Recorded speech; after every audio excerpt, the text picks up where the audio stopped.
Chapter 20. Man, we've been climbing for days, Thord. Can't we go part of the way to Barrelhaven on level ground? We have to stay off the road. We can't take any chances on being seen. I know we can't walk out in the open, but what are we doing up here? Grandma wants to have a look around. Just a little farther, Bone. On a clear night like this, we should be able to see the whole valley. Wow, is that Barrelhaven? It's so beautiful.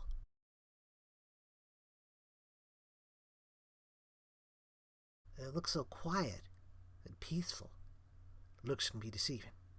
Grandma Ben, are we staying in Barrelhaven after we warn them about the rat creatures, or are we moving on? Shh, no more talking till we reach the inn. We're not out of the woods yet.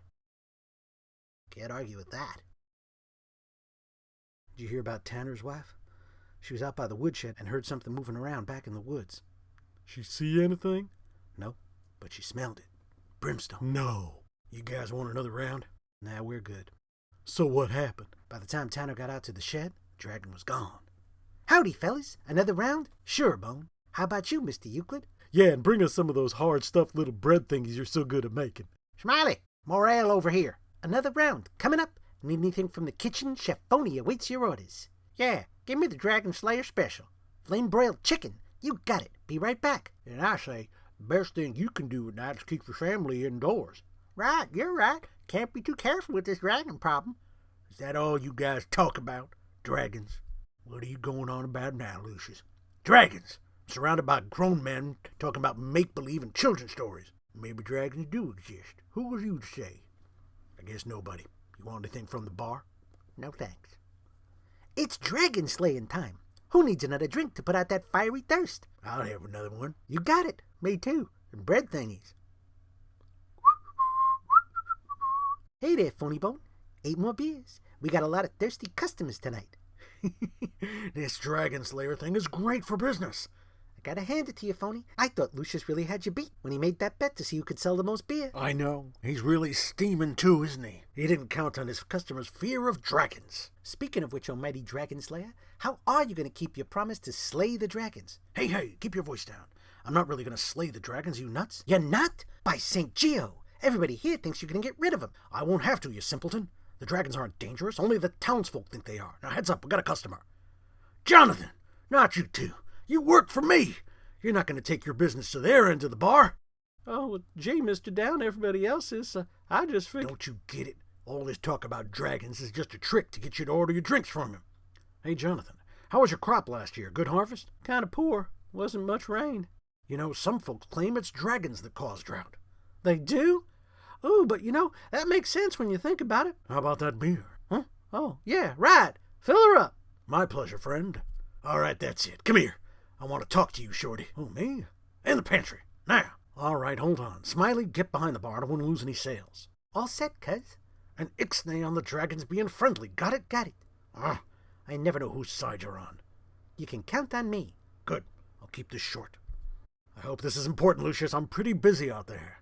I don't like what you're doing. You don't like what I'm... What? What are you talking about? I don't like what you're doing with all this dragon stuff. The bet's off. Off! Now I know you're crazy. This bet is the best thing that ever happened to this joint. Just look at the pantry. Did you ever see the larder overflowing like that? I did that in 2 days with all this dragon stuff. You almost started a riot the first night. You think riling up a mob is worth it just to win a lousy bet? Forget the bet. We can't quit now. Look at all this stuff. We're getting rich. Don't forget, half of this loot is yours. I don't want it. It ain't honest. What's the big deal? Eventually the townsfolk will realize the dragons aren't a threat, and everything will go back to normal. What's the harm? What's the harm? You don't know what you're messing with, Bone. Oh, yeah? And you do?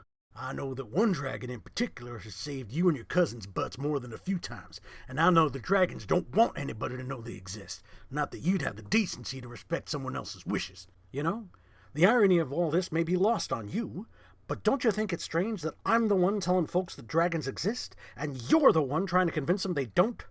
So, I'm the one telling them the truth. You're the one trying to hide it. That's why they keep coming to my end of the bar. Say, that's what's really bothering you, isn't it? That I'm winning the bet. Oh, okay, pal, I'm calling your bluff. If you want to call off this bet, all you gotta do is walk out there and tell everybody the truth. Go ahead. Tell them dragons are real. No, huh? I didn't think so. I don't see much difference between your honesty and mine. I got a business to run. Grandma! What is it? What's wrong? It's the gitchy. The gitchy feeling.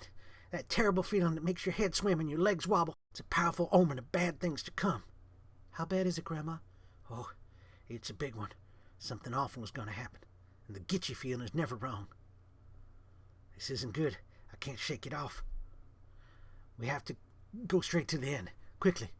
Are you all right? Are you sure you can travel in this condition? Difficult. Can't wait. Oh my. Grandma, does the gitchy feeling give you any clue what it might be warning you about? Maybe we could do something. No clue. I just know it'll be bad. Oh, it won't be so bad. Not if you like quiche. Hello, small mammal.